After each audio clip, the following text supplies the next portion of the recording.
89, verse 1. It's all the same words, but the words repeat quite a bit, okay? So we're going to learn another new scripture song before we go to classes.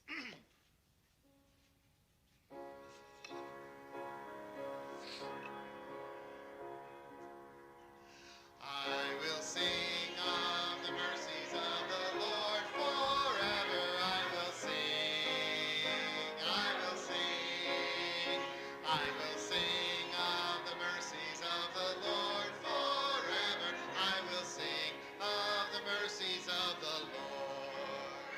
With my mouth will I make known thy faithfulness, thy faithfulness.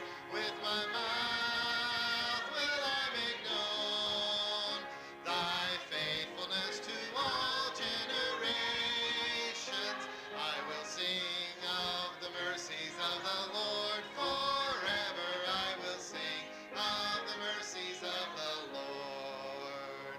All right, now you know too. We'll do that one again, okay? In another week or two, we'll keep all these going. So we're going to learn some new ones, and we're going to keep repeating the old ones. So.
I can walk around now.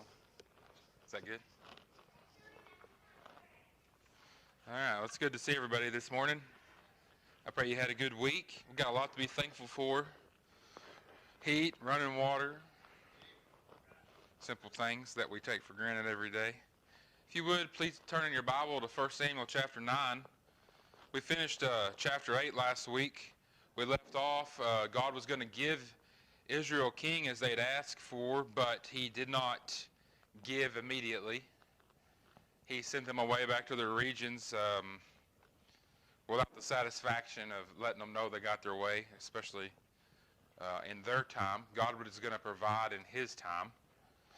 So we looked at Samuel. We looked at the last several weeks. We've looked at Samuel. We've looked at his sons, the reason that Israel was asking for a king, and God's response, Samuel's response through all that. So we'll keep studying, and just ask you bear with me today through this lesson here. It's we'll just see how it goes.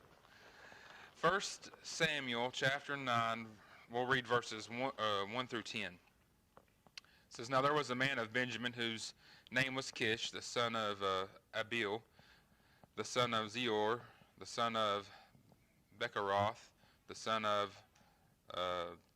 Pilahah, a Benjamite, a mighty man of power, and he had a son whose name was Saul, a choice young man, and a goodly, and there was not among the children of Israel a goodlier person than he.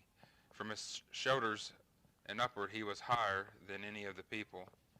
And the asses of Kish, Saul's father, were lost, and Kish said to Saul his son, Take now one of the servants with thee, and arise, go and seek the asses. And he passed through Mount Ephraim, and passed through the land of Shalasah, but they found them not. Then they passed through the land of Shalem, and there they were not. And he passed through the land of the Benjamites, but they found them not. And when they were come to the land of Zuph, Saul said to his servant that was with him, Come, let us return, lest my father leave, caring for the asses, and take thought for us. And he said unto him, Behold, now there is in this city a man of God, and he is an honorable man. All that he hath, or all that he saith, come surely to pass. Now let us go thither, peradventure he can show us our way, that we should go in. Then said Saul to his servant, But behold, if we go, what shall we bring the man? For the bread is spent in our vessels, and there is not a present to bring the man of God. What have we?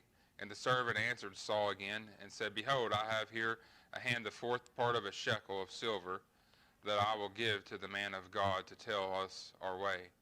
Before time in Israel, when a man went to inquire of God, thus he spake, Come and let us go to the seer, for he that is now called a prophet was before called a seer. Then said Saul to his servant, Well said, Come, let us go. So they went into the city where the man of God was. So there's a lot here. Lord willing, we'll get through most of it today. But just a little background.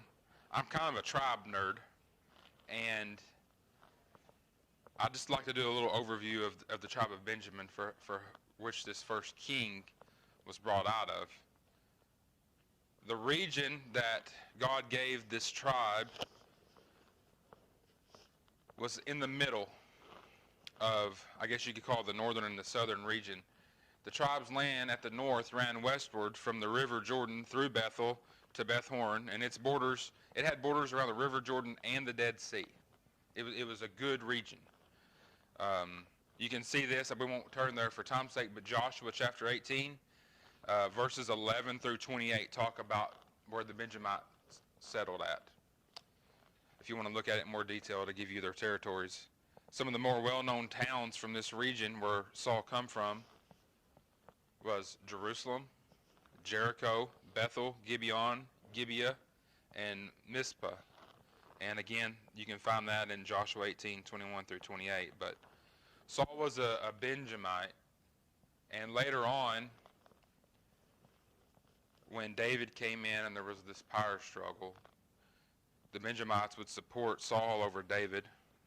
In 2 Samuel and in 1 Chronicles, we can see that. Even this tribe, it showed some unrest through David's reign. Even after there had been peace there, after David was made king, there was still some unrest. Eventually, they kind of fell in line. But between and after this time, the people of Benjamin would later become part of the southern part of Judah when Israel split into two nations. Probably the two most well-known people from this tribe are both named Saul, the Apostle Paul and the first king of Israel. We see in what we read that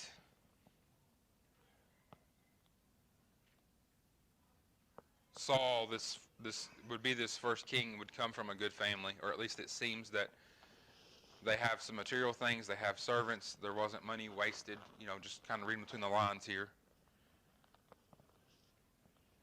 And the reason we bring all this up is, and we're going to look at this later, this won't be looked at today, but we're planting a seed. The first king of Israel would come from the smallest tribe because of what happened in Judges chapter 19 and then in 20 because of sin.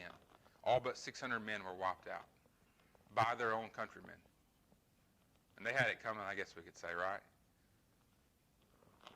But God can do what he wants with who he wants when he wants to do it. And the reason I bring that up, if you'll turn there, 1 Corinthians chapter 12, verse 24, this is talking about the body. This is talking about the church body. But 1 Corinthians 12, 24, this in part of this chapter, the end of this verse to me teaches the point we're trying to make with Saul here. It says, For our comely parts have no need, but God hath tempered the body together, having given more abundant honor to that part which lacked. So we can say that God give honor to this tribe of Benjamin because of Saul, because of where this first king would come out. And we read that and we think, well, what grace and mercy that God gives us every day. Who are we? Who was Saul that he should be able to lead God's people? Who am I? Who is Brother Steve that he should be able to teach and preach to God's people? So we could say that God gave root to someone planted in dry ground. God had kept that ground. And though they were few in number, and they'd nearly been wiped out again, like we said, God would use this tribe. God's the keeper, the giver, the taker. We see Kish. He was a mighty man of power, seemed to have some wealth. I think well respected, and again, we may look at that here, but because of where the territory was, they had credibility with the northern and the southern tribes. So we've kind of painted this picture of this tribe of Benjamin. And verse 2, he had a son named Saul, a choice young man, a goodly. There was not among the children of Israel a goodlier person than he. From his shoulders and upward, he was high, or higher than any of the people. A choice young man, good, higher, more handsome, well-favored, tall, good stature. God had blessed his physical looks, we could say. What a first king he'd make.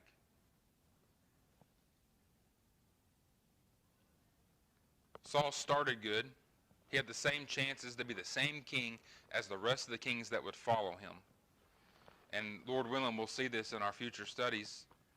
Like us, he had a rebellious nature that tells us no matter how good our start is, we may not end that way. What's missing in verse 2? We see the outward appearance, but we don't see the inward appearance. Never once was it mentioned that he was a man of God. And I'm not putting him down. I'll go ahead and tell you, I think Saul was a pretty good man right here. But we don't see the definition of his heart and of his servant's attitude. We see the outside. When God went and chose David, what did he look at? The inside. There's no mention made of wisdom, virtue, any accomplishments, any learning. It just says he was tall, proper, handsome man. He had a good face. He was easy on the eyes. He's in good shape. Well proportioned, right? Saul was the figure of what Israel asked for. They got exactly what they wanted. They got the man that looked the part. We can back that up in the chapter 8, which we just studied last week, verses 5, 19, and 20, all say what they asked for. They wanted to be like other nations, to look the part. The man they wanted to judge them was not a man that perhaps looked the best on the inside. He just looked the part on the outside. We see that day in and day out. If you on different jobs, people will hire someone. They come in, they can talk the talk, they got the papers, but then when it comes time to walk the walk, sometimes it just doesn't work out. Sometimes it's just not a good fit.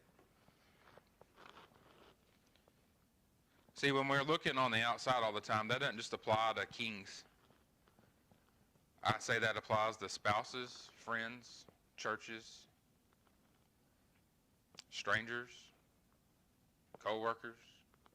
I mean, we quickly judge someone, right? One of the first lessons I remember learning that was committed to my memory was you only get one chance to make a first impression. You get one chance to make an impression on somebody, and no matter how great your relationship with them may be, 99% of the time they go back to the first time they met you. And whether or not you've proven yourself to them or not, and you think that's unfair, it's pretty true. We have a way of remembering things, and sometimes it's the worst. So let's apply this, what we're reading here. There's valleys in life, right?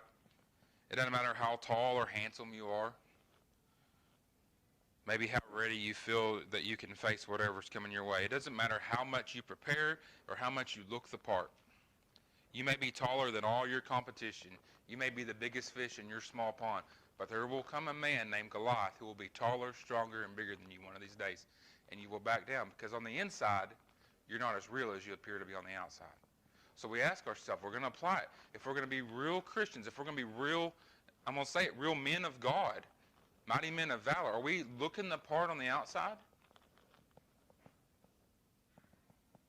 Or do we know? Do we have peace when something comes? Do we have assurance on the inside that we know God's going to bring us through it? David come in puny, skinny, straight off the farm. I don't have a problem going against Goliath. Saul comes in looking good. He's tall. Everybody likes him. Everybody wants him, and he backs down. Mighty men of valor don't mean we're bigger, stronger, and tougher on the outside than everybody else. It means we have prayed, we have studied, and God has prepared our heart for what comes ahead. There's a difference in Saul's and David's in this world.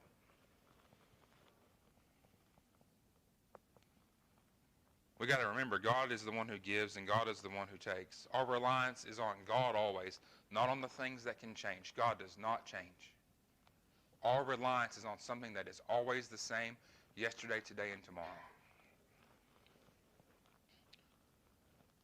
Saul would be the king after the people's heart. David would be the king after God's heart. I don't want to be a man I want to be a man for God, not a man of the people.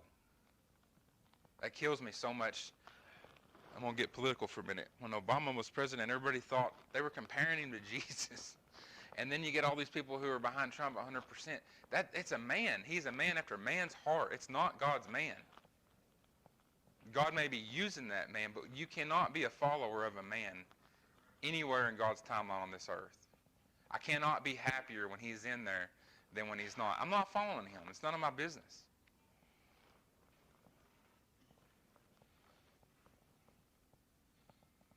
Seek things that are after God's heart. I would say to the younger ones, choose a spouse after God's heart. Choose friends after God's heart. Pray and seek God's will. Don't look on the outside. One of my favorite, probably shouldn't say this. Don't matter how pretty they are and how good looking they are, somebody somewhere is tired of putting up with them, right? Same thing on the guy's part. But if it's on the inside, there's a connection, there's a love, there's a respect that God has given, and it's different. You treat them different. If you're treating a wife or a spouse one way because of their looks, those looks are going to fade. Time gets a hold of all of us. When God chose a king after his heart, he chose one that was not at all remarkable in his height or his stature. Nothing on the countenance. But there was an innocence on the inside. There was a sweetness. And one of the things I love about David, when Saul sent Samuel after David, you know what David was doing whenever God went there after him? He was working. I love that. He wasn't sitting around. He wasn't wasting time. He was busy about his earthly father's business. He wasn't even counted for roll call that day. Get out there and get to work.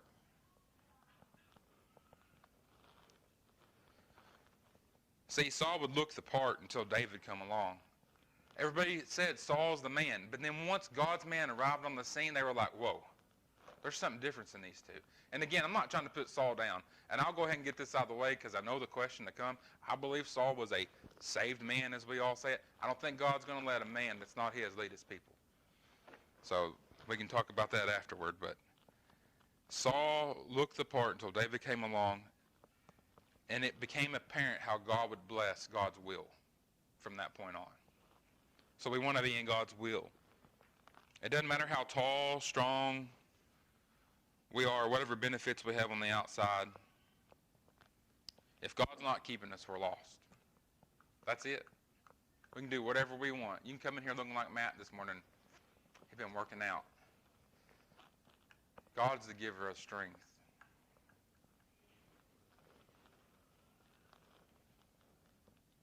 I think too many times we become guilty of looking the part on the outside. We look strong and we look like we can handle things. And on the inside we're falling apart. And see, I fear that I'll fall apart in front of somebody that doesn't need to see me fall apart.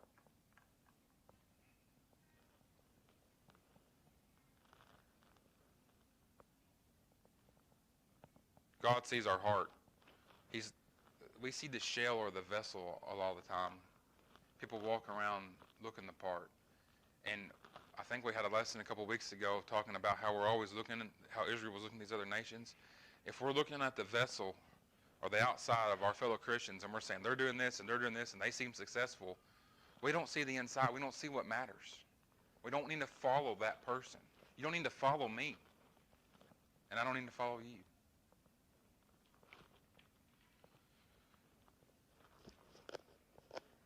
Let's look at verses 3 through 5 again. It says, And the asses of Kish, Saul's father, were lost. And Kish said to Saul his son, take now one of the servants with thee, arise and go and seek the asses. And he passed through Mount Ephraim and passed through the land of Shalasal, but they found them not. Then they passed through the land of Shalom, and there they were not. And he passed through the land of the Benjamites, but they found them not. And when they were come to the land of Zuph, Saul said to his servant that was with him, come and let us return, lest my father leave, caring for the asses, and take thought for us. This is Israel's first king, what we're seeing here.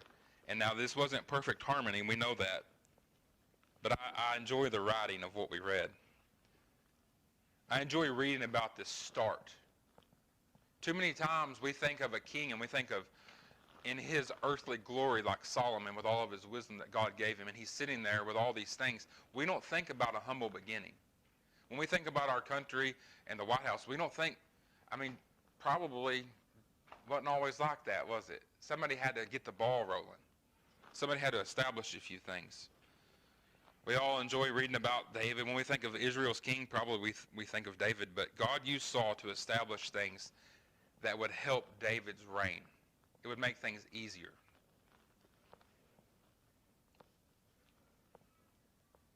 Here, like David, that we just talked about, as well as other men of God, we see a simple start. It doesn't appear that Saul had an honored position before God chose him. He came from a basic upbringing, and even after God made him king, he had nowhere to go. He went back to his father's house. We get so caught up in a finished product.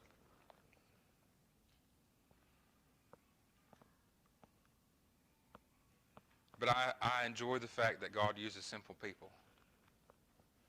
Saul, who was Saul to be used of God? Who am I? If you'll turn back a few chapters to 1 Samuel chapter 2, verse 8. I love chapter 2, but I got this verse marked out. He raiseth up the poor out of the dust, and lifteth up the beggar from the dunghill, to set them among princes, and to make them to inherit the throne of glory. For the pillars of the earth are the Lord's, and he hath set the world upon them. The next couple of verses are good too, but we won't read them for time's sake. But that's our hope in God. You know, we talk about things that we're thankful for. It's a blessing to be able to dream. To be able to have hopes. You know, you get married and you got dreams that one day these things will happen. That's freedom at its finest. Because there's a chance that it's going to happen. That's something to be thankful for. And what we read in just now in 2 verse 8, that's our hope in God.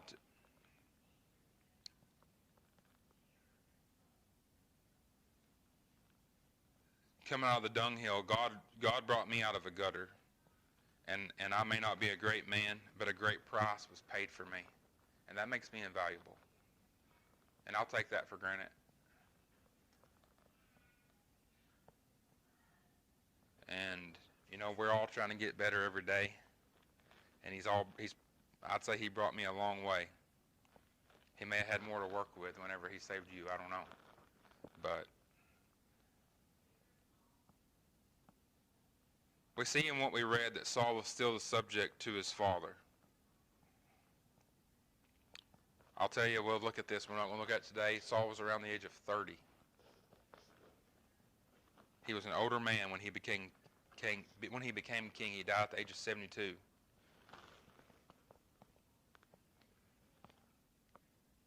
Still listen to his dad. The point being, promotion opportunity does not just happen. It's not happenstance. Being here today in this church isn't happenstance. Things don't just, these donkeys didn't just run off by happenstance. This was all ordained of God. It's not probability. The job Saul had when God would call him out was a common job. He worked for his father. There were plenty of shepherd sons. There was plenty of good old farm boys out. He was just another guy out there. But God chose him. And we're going to see a few things about Saul, or at least a few things that I believe about Saul moving forward that I believe set him apart from the rest. So Kish did something. The job was given to a son. In the verses we read, 3 through 5, which should be like doing it yourself, or at least with the same intent, right? To do the job correctly. He says, I want you to take a servant. We don't see where these donkeys were lost or stolen. They chose that moment to run toward Samuel and to lead him there.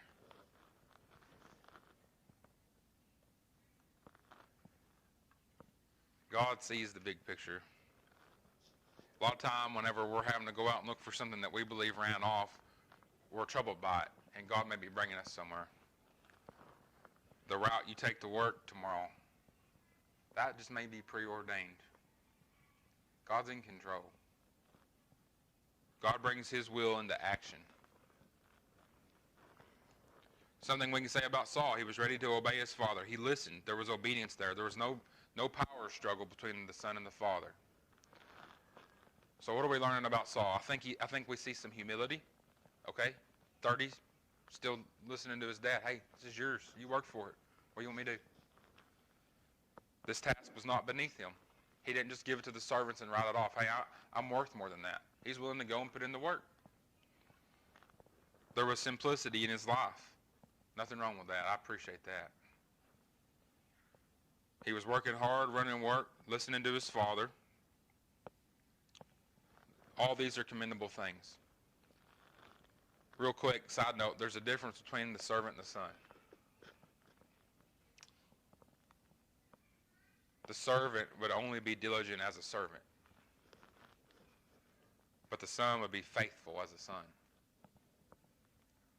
I've had guys work for me over the years, and I'll tell you, there's a difference when you work with your son and you got somebody that you hired. Because my son wants to do it my way, and at the end of the day, he's not worried about money or time. He just wants to make sure I'm happy with what he's doing. The guy that I'm paying to work for me, he's just trying to get through the day, do as little as possible, and make as much as he can. There's a difference between the servant and the son.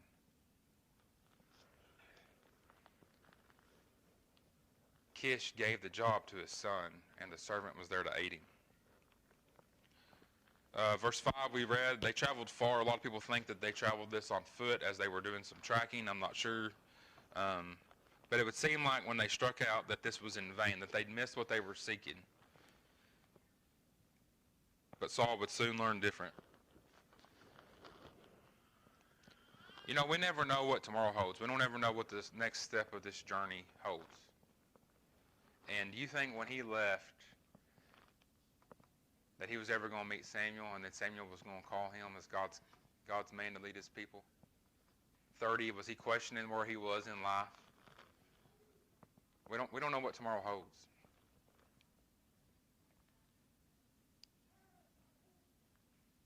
A young man around the age of 30 on a quest for his father, getting back home is on his mind. Perhaps writing off these material things as a loss, but God's plan would soon come in, and we'll see that, Lord willing. But Saul had his father's concern at heart. He said, let's head back before Dad starts to worry. He'll start worrying about us. He's not going to be worrying about these material things anymore. I don't want him to worry. That's a commendable thing for a son, especially at that age. As children, we have a responsibility to not grieve our parents and make them wonder or worry what's going on. So we see responsibility here. And I guess, you can get on to me later. I'm trying to paint it. Saul wasn't all that bad of a guy all the time. Jealousy got a hold of him later.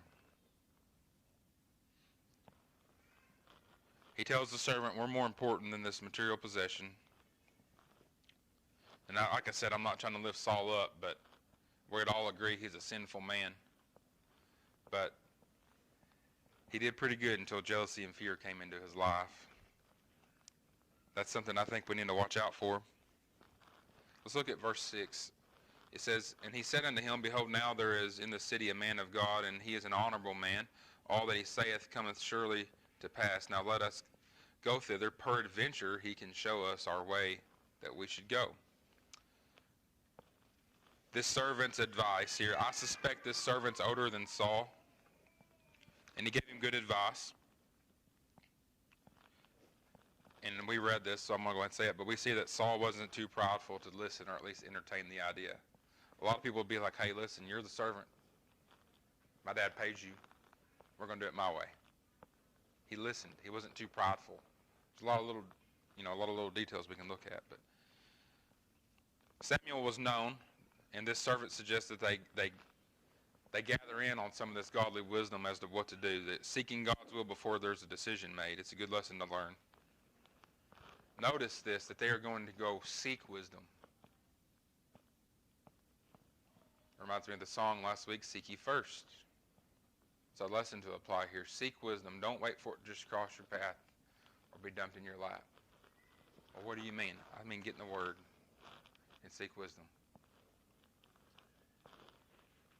You can pray for it all you want. If you don't, again, you can get on it. If you don't do your part and go after it.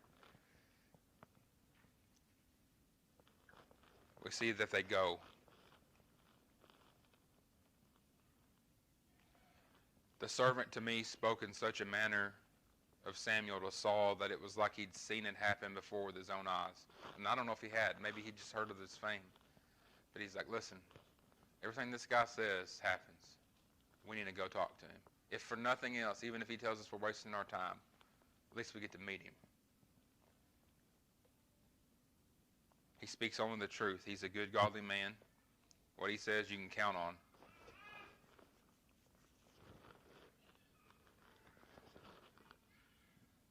You know, that guy may have heard about Samuel 20 years before, whenever Saul was 10 years old. And God just now is deciding to use that seed that was planted then. And the song we sang, number 129, verse 4, I heard the gospel all my life. And one day, God just opened my eyes to it. If you'll turn back a few chapters, 1 Samuel chapter 3, verse 19.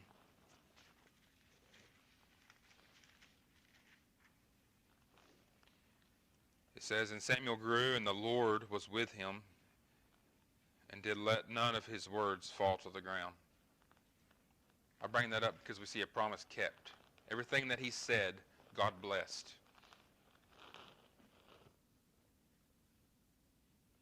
To be a godly man is an honor, but to be called or considered a godly man, that's an honor within itself. And the blessing of giving a blessing to Samuel's words was still something that God had kept until that day. Let's move on, verses 7 through 10, and we'll start wrapping up. It says, Then said Saul to his servant, But behold, if we go, what shall we bring the man? For the bread is spent in our vessels, and there is not a present to bring to the man of God. What have we? And the servant answered Saul again. It said, Behold, I have here at the hand the fourth part of the shekel of silver that I will give to the man of God to tell us our way. Before time in Israel, when a man went to inquire of the Lord, of God, thus he spake, Come and let us go to the seer, for he that is now called a prophet was before called a seer. Then said Saul to his servant, Well said, come, let us go. So they went unto the city where the man of God was. They agreed to consult him concerning the way that they should go. Peradventure, meaning like, if he chooses to hear us. He can give us the truth if he chooses to hear us. Happenstance. Peradventure, if he happens to give us favor, he can show us. He has the ability to.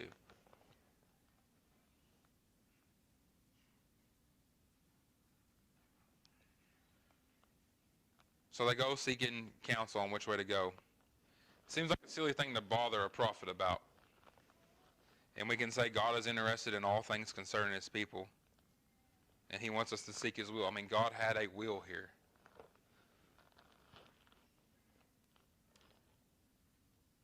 You know, we can say it 100 times. God's in control of directing our lives, Saul's life, and bringing him to Samuel. The amazing part is Samuel was looking for him to come. We'll see that next week. God told him, he said, here he comes. We don't understand that power. That God can be blessing a church on the other side of the world, you know, at midnight last night, and us at noon today, and a church that's 50 miles away here, and that. It's a power like we don't know. That God is directing Saul and the servant, and at the same time he's telling Samuel, hey, he's coming up the road.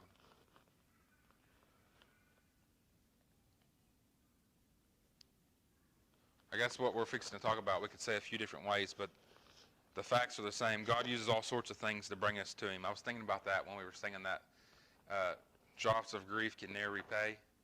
Man, God broke me down when he showed me I was lost. And if I could have earned it then, I would have tried to have earned it. And I'm thankful I didn't because I'd messed it up. But he used all sorts of different things in my life at that point in time to get a hold of me. And I didn't understand it all then. I can look back on it now and it's clear as the nose on my face. But I can't question him. Everything he's ever done for me is perfect. God uses all sorts of things to bring us to him and into his will.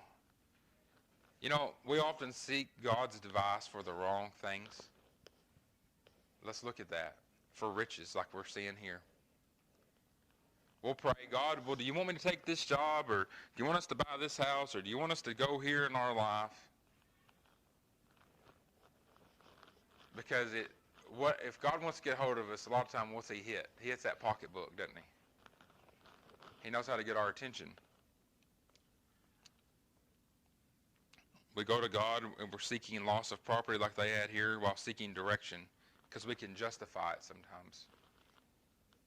We'd rather be instructed or directed for money or for fame than for duty. Never, will you tell me who you want me to witness to tomorrow? Will you make it so clear? Will you bring them to me and give me the words to say to this person tomorrow?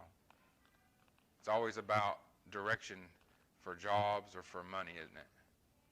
We never pray for help in the service. Maybe we do, I don't know. We'd rather pray for instruction on and be directed on money than to be used or to be directed in service rather than riches. What consumes our prayer life? Lord, please direct this or that, because we don't want to make mistakes. And there's nothing wrong with praying for those things, but what is our focus? Why are we asking? Is it for us or for his honor and glory? Do we spend more time praying for direction on how to deal with material things or lost souls?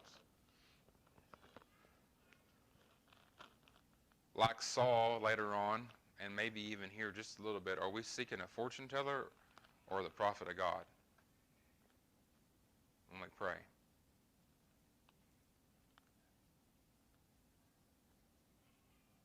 The observation is this: God's man did not require anything of the people he served.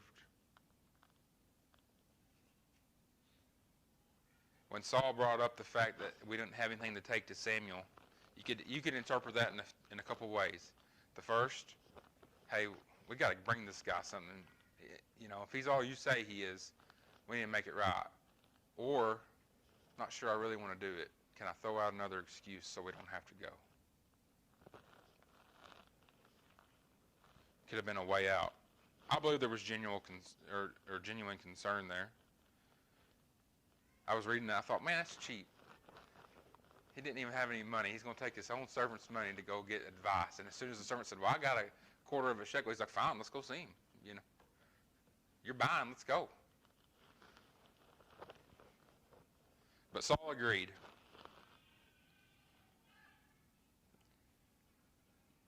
I'm going to say something, and don't pay too much attention to the word, but this was a cheap investment in seeking godly direction.